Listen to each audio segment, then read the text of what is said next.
Agora o Correio Debate vai desvendar as maravilhas e espécies que habitam os mares da Paraíba. O documentário Unidades de Mar, produzido pelo Centro de Estudos e Pesquisas Ambientais do Nordeste e a Universidade Federal da Paraíba, em parceria com a Gabribas Produções, com imagens cedidas para a TV Correio, o documentário se transformou numa grande reportagem. Veja só.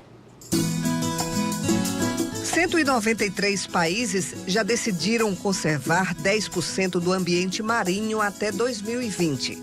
O Brasil, por exemplo, atualmente só tem 1,5% do oceano conservado. E a Paraíba, menos de 0,5% da costa é considerada área de conservação ambiental. Isso quer dizer que boa parte das espécies que ali vivem estão vulneráveis e ainda são pouco conhecidas. Para mapear e tentar mudar este cenário, especialistas têm mergulhado profundo em busca de respostas que ajudem a criar uma cartografia das comunidades marinhas da Paraíba. Imagina que você quer conservar um território e que você precisa, obviamente, estabelecer prioridades. Para estabelecer prioridades de conservação de ecossistemas recifais, você precisa primeiro mapeá-los. Você precisa saber onde eles estão. Em segundo lugar, você precisa saber também o que os caracteriza, quais são os organismos, quais são as formas de vida que os compõem. Então, o nosso projeto, ele respondeu basicamente essa pergunta: onde estão os recifes naturais, principalmente da Paraíba, e qual a vida marinha associada a eles? Entender para preservar, mapear para explorar.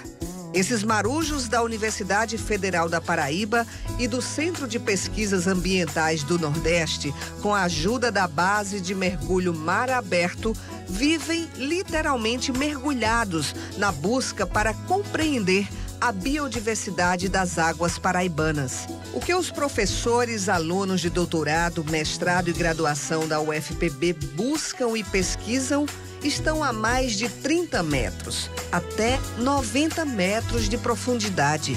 Uma diversidade biológica impressionante e insubstituível, maior do que possamos imaginar. Lá embaixo, diversas espécies ameaçadas: macroalgas, esponjas, corais, peixes, tartarugas e mamíferos marinhos. Considerando tanto os recifes que estavam abaixo dos 30 metros de profundidade quanto aqueles mais rasos, nós identificamos uma biodiversidade estonteante. Há uma diversidade incrível de esponjas, de macroalgas, incluindo outros invertebrados marinhos, como moluscos e crustáceos. Várias formações recifais e até naufrágios que resguardam um patrimônio histórico e cultural de interesse mundial, como é o caso do naufrágio conhecido por Queimado. Além dos náufragos, os pesquisadores mapearam dezenas de ecossistemas marinhos, alguns ainda pouco catalogados no estado. Nosso maior foco, sem dúvida alguma, foram os peixes e os corais, já que os corais são organismos capazes de formar recifes.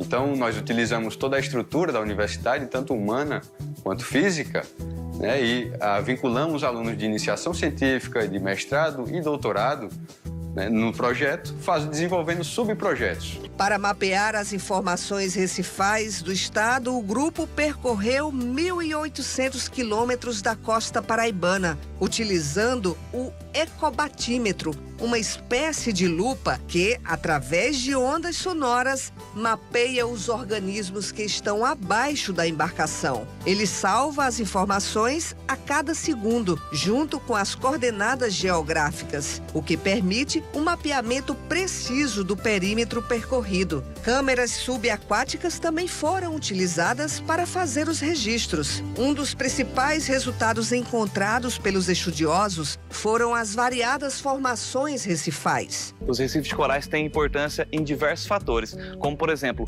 proteção costeira, onde ele diminui a potência das ondas na arrebentação na costa. Ele tem importância na pesca, ele tem importância no turismo, ele tem importância em diversas coisas que geram renda.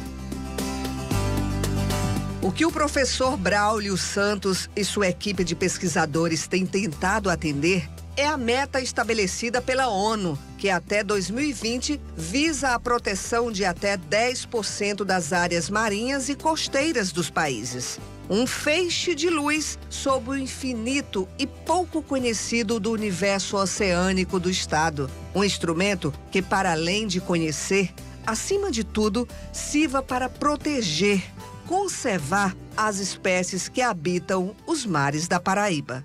Nós também documentamos uma fauna marinha de grande porte aqui na Paraíba, também surpreendente. Então, por exemplo, das 5 espécies de tartarugas marinhas com ocorrência no Brasil, todas utilizam aqui a nossa costa. E a tartaruga de pente, uma das mais ameaçadas, desova na nossa costa, numa pequena faixa da nossa costa. Então, ela está registrada pelo projeto. Também documentamos diversos mamíferos marinhos, como peixe-boi, baleia jubarte, golfinhos. Portanto, o projeto ele reúne informações desde macroalgas e invertebrados marinhos até a fauna de grande porte, ameaçada ou criticamente ameaçada. Para transformar esse projeto em conservação na prática, é preciso que haja, desde a base científica, não existe uma política pública eficiente ou eficaz, efetiva, se não houver um fundamento técnico-científico forte. Isso é algo muito importante, isso precisa ser fomentado, porque desonera o Estado da função de gerar um conhecimento com base técnico-científica, porque essa é muito cara. Também precisa da vontade política, porque a universidade não cria áreas protegidas. Quem cria área protegida é o Estado brasileiro. A nossa proposta, que atende à meta de proteger 10% do mar paraibano, que é extremamente fácil de ser colocada em prática. Essa inclui os 3 naufrágios, então, portanto, o patrimônio histórico-cultural estaria resguardado, nessa área protegida, recifes mesofóticos, os mais profundos. Nós temos um paleocanal contemplado, tudo isso em uma unidade de conservação que atende aos 10% que a ONU exige. Portanto, do nosso ponto de vista, a bola está na marca do pênalti. Basta o governo da Paraíba chutar, fazer o gol e correr para a galera.